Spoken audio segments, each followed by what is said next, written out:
तो दोस्तों, घर में अगर दावत हो या रूटीन से हटकर कुछ नया खाने को दिल करे तो ट्राई करें ये मज़ेदार रेसिपी। बहुत ही क्रीमी टेक्सचर के साथ बहुत ही आसानी से इसको बना सकते हैं। सारे इसकी रेसिपी आपसे ज़रूर पूछेंगे, तो चलिए इसको बनाना शुरू करते हैं।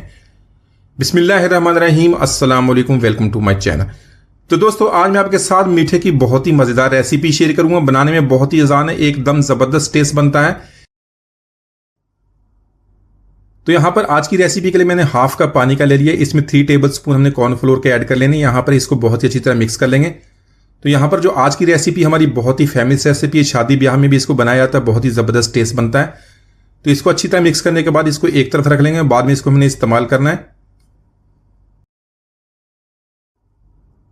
तो यहाँ पर आज की रेसिपी के लिए 1 लीटर दूध का इस्तेमाल करना। आप इसके लिए पैकेट वाला दूध इस्तेमाल करें या घर में जो फ्रेश दूध होता है उसको बॉईल करके इस्तेमाल कर लें।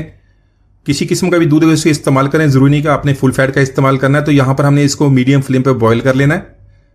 तो दोस्तों, आज की हमारी रेसिपी बहुत ही मज़ेदार बनने वाली है। वीडियो के अंत तक देखिएगा, लाइक और कमेंट जरूर कीजिएगा, चैनल को सब्सक्राइब कीजिएगा ताकि आने वाली तमाम वीडियो कम मिलती रहें।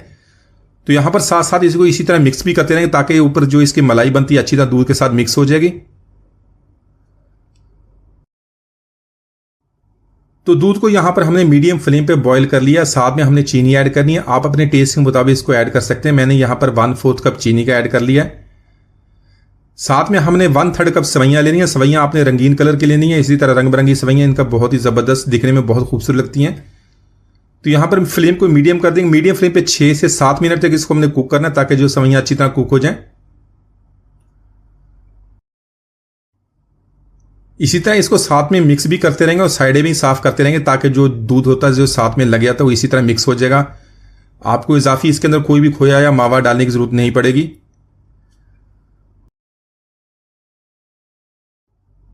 तो इसी तरह 6 से 7 मिनट के बाद हमने इसको जो कॉर्नफ्लोर का मिक्सर बना था थोड़ा थोड़ा करके इसी तरह इसके अंदर डालना है। साथ से इसको साथ साथ हिलाते रहेंगे ताकि जो इसके अंदर गुठलियां ना बन जाए। इसी तरह थोड़ा थोड़ा करके ऐड करेंगे, साथ साथ इसको इसी तरह हिलाते रहेंगे। तो कॉर्नफ्लोर ऐड करने के बाद मजीद 3 से 4 मिनट तक इसको मीडियम टू लो फ्लेम पे हमने कुक करना है ताकि ये गाढ़ा हो जाए।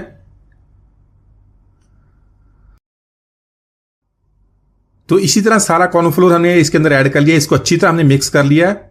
अच्छी तरह मिक्स करने के बाद देखें ये काफी गाढ़ा हो गया। फ्लेम को यहाँ पे ऑफ कर देंगे, 10 मिनट के लिए इसको छोड़ देंगे और ये मजीद गाढ़ा हो जाएगा। मैं आपको चेक कराऊंगा कितना गाढ़ा हो गया और इसको हमने कितना गाढ़ा करना है। तो यहां पर देख लें दूध और सवैयाँ हमारी काफी गाढ़ी हुई, इतनी हमने इसको गाढ़ा करना था। हमने 1 लीटर दूध के लिए 3 टेबलस्पून कॉर्नफ्लोर के ऐड किए थे, तो उससे ज्यादा आपने कॉर्नफ्लोर को ऐड नहीं करना। यहां पर हमने 100 ग्राम टाटा बैग की क्रीम लेनी है या इसके अलावा आप आइसक्रीम किसी भी फ्लेवर के ले लें। अगर आपने आइसक्रीम ऐड करनी है तो हाफ कप आइसक्रीम का ऐड कर लें। और यहां पर आपने इसको बहुत ही अच्छी तरह मिक्स कर लेना, लेकिन एक बात का ख्याल रखना, आपने फ्रेश क्रीम या आइसक्रीम ऐड करने से पहले जो दूध और ये सवैयों का मिक्सर है इसको नॉर्मल टेम्परेचर पे कर लेना है। तो यहां पर इसको अच्छी तरह मिक्स कर लेंगे और बाकी की चीजें इसके अंदर ऐड करेंगे। तो इसी तरह टाटा पैक की क्रीम या आइसक्रीम ऐड करने के बाद इसमें फ्रूट्स ऐड कर लेंगे। फ्रूट्स आपने अपने टेस्ट के मुताबिक ऐड कर लें, जो भी फ्रूट्स का आपके पास हैं तो इसके अंदर ऐड कर लें। यहां पर मैंने ऐड किया केला, सेब, इसको बारीक काट लिया, साथ में कोकटेल। तो जरूरी ने कोकटेल भी आपने ऐड करना है, तो आपने जो भी फ्रूट है इसके अंदर ऐड कर लें। साथ में बारीक कटा हुआ पिस्ता बादाम, जो भी आपके पास ड्राई फ्रूट है वो भी इसके अंदर ऐड कर लें, या आपको जो पसंद है वो इसके अंदर ऐड करने के बाद इसको अच्छी तरह हल्के हाथों से मिक्स कर लेंगे। हल्के हाथों से मिक्स करने के बाद आपने इसको फ्रिज में रखना है 1 से 2 घंटे के लिए ताकि अच्छी तरह ठंडा हो जाए। तो इसके अलावा अगर आप इसको दावत पार्टी फंक्शन के लिए बना रहे हैं तो इसके अंदर आप टूटी फ्रूटी या रसगुल्ला, गुलाब जामुन भी ऐड कर सकते हैं, या इसके अलावा चमचम, जो भी आपको अपना अच्छी लगती है, जो भी टेस्ट अवेलेबल है तो इसके अंदर ऐड कर लें। तो यहां पर देख ले 2 घंटे के लिए इसको फ्रिज में रख दिया जाए। ये काफी देखें क्रीमी और काफी थिक हो गई। तो इसी तरह इसको आपने इसका टेक्सचर रखना है। तो माशाल्लाह हमारी बहुत ही मजेदार दूध दलारी हमने बहुत ही आसानी से बना ली है। जरूर ट्राई कीजिए। उम्मीद आज की रेसिपी आपको पसंद आएगी। मिलते हैं अगली वीडियो तक, इजाजत दीजिए, अल्लाह हाफिज।